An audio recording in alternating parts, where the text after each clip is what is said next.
বিভিন্ন দল ছেড়ে তৃণমূলে যোগদান 10টি পরিবারের। মঙ্গলবার হলদিবাড়ি ব্লকের পারমেখলিগঞ্জ গ্রাম পঞ্চায়েতের অধীন 170 নম্বর বুথের বুথ সম্মেলন অনুষ্ঠিত হয়।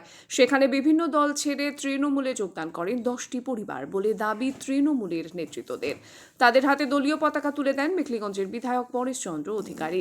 সঙ্গে ছিলেন হলদিবাড়ি ব্লক যুব তৃণমূল কংগ্রেসের সভাপতি প্রশান্ত কুমার রায়, হলদিবাড়ি ব্লক যুব তৃণমূল কংগ্রেসের অবজারভার নরেশ চন্দ্র রায়, মহিলা অঞ্চল সভানেত্রী মাপসি রায়, হলদিবাড়ি ব্লক তৃণমূল কংগ্রেসের জেনারেল সেক্রেটারি কমল রায়, ব্লক তৃণমূল কংগ্রেসের সাধারণ সম্পাদক জয়নুল হক, অঞ্চল যুব সভাপতি অলোক রায় পাটোয়ারি সহ অন্যান্যরা। 70 নম্বর বুথে বিজেপি থেকে 10টি পরিবার তারা তৃণমূলে যোগদান করলেন এই 170 নম্বর বুথ সম্মেলনের মধ্য দিয়ে। আমরা সবাই ধন্যবাদ জানাই যে বিজেপির তারা যেভাবে অপপ্রচার করছে তার বিরুদ্ধে এই 170 নম্বর বুথে বিজেপি ছেড়ে তারা তৃণমূলে যোগদান করলেন।